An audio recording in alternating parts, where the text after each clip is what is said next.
ऐसा जो जीवन जिएगा ना पूर्ण भगवान से जुड़ा हुआ, निमंत्रण उसके लिए भगवान की ओर से आएगा। और भगवान की ओर से न्योता आया, इसका मतलब क्या, कैसे समझोगे कि न्योता आ गया है? भगवान ने उस समय तो बांसुरी बजाई थी, आज के समय में बांसुरी नहीं सुनाई देगी, तो कैसे पता लगे निमंत्रण आया भगवान के पास से? बोले अगर तुम्हारे गांव में, तुम्हारे शहर में स्वयं चल करके अगर भागवत जी आई है ना, इसका मतलब है ये ठाकुर जी का निमंत्रण आया है तुमको। ये भगवान के द्वारा कलयुग में भेजा हुआ न्योता है, निमंत्रण है अपनी ओर बुलाने का। तुम्हारे पास कोई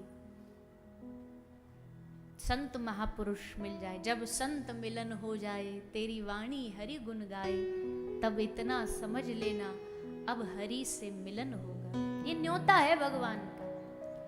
मन अच्छे अच्छे काम करने को कर रहा है, दान कर दे थोड़ा, कहीं सेवा कर दे, इसका मतलब न्योता है ये भगवान का, निमंत्रण है भगवान का।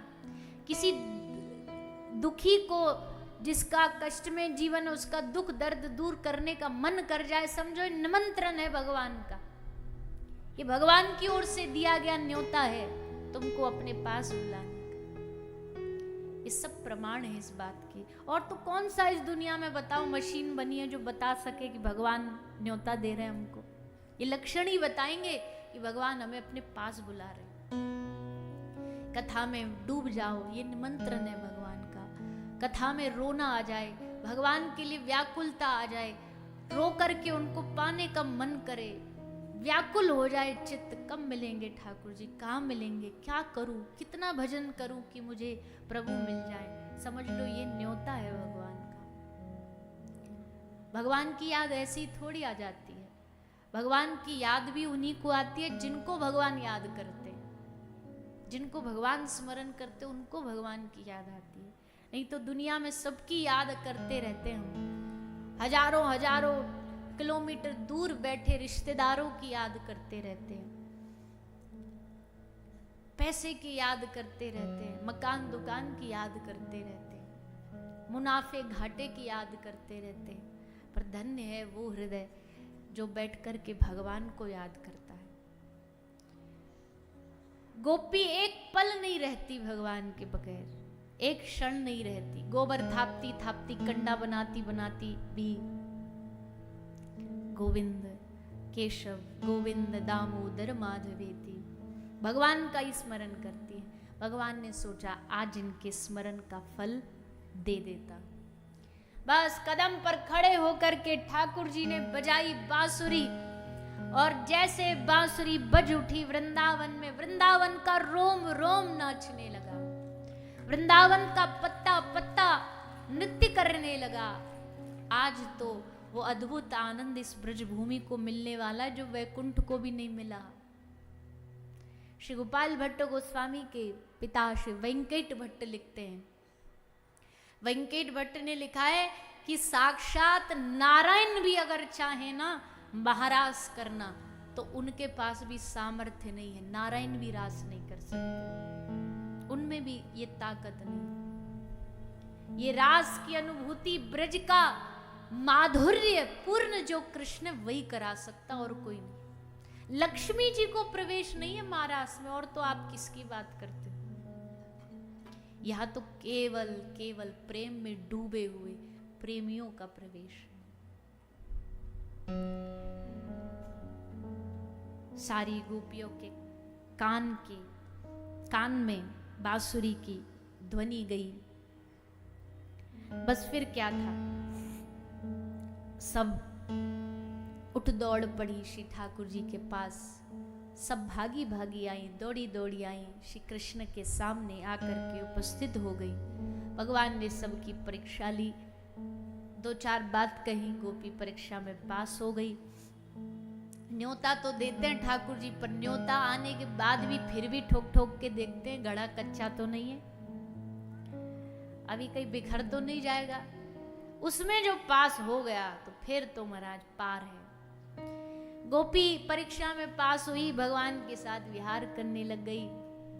पर सुखदेव जी कहते हैं राजा परीक्षित को कि हे राजन, अब वो घड़ी आई जब गोपियों के हृदय में भगवान ने अभिमान, ये कह सकते, प्रकट किया।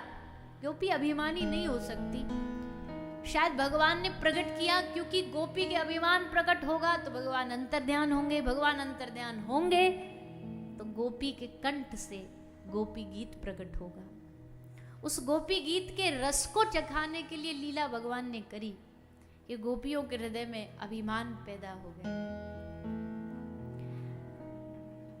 अभिमान की गंध आते ही भगवान उस स्थान को छोड़ देते कि अब यह जगह मेरे लायक नहीं बची, अब यहाँ अभिमान की गंध आ रही, बदबू आ रही है। ठाकुर जी छोड़ करके ब्रज गोपियों को अंतर्ध्यान हो गए।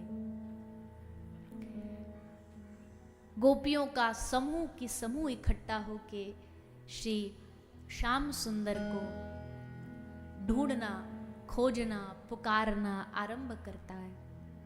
गोपियां पुकारना शुरू करती हैं। एक तो वृंदावन, पूरा वन, एकदम घनिष्ठ वन, वृक्षों से, पुष्पों से पल्लवित सुगंधित वृंदावन, घना वृंदावन, आधी रात, अर्धरात्रि, घनघोर अंधेरा, बस चांदनी का हल्का सा प्रकाश, यमुना का तट, यमुना का पुलिन, सब चीज प्रियतम के मिलन का संकेत दे रही हो और उस समय प्रियतम चला जाए तो इस लीला को भला गोपी कैसे सहन कर पाती।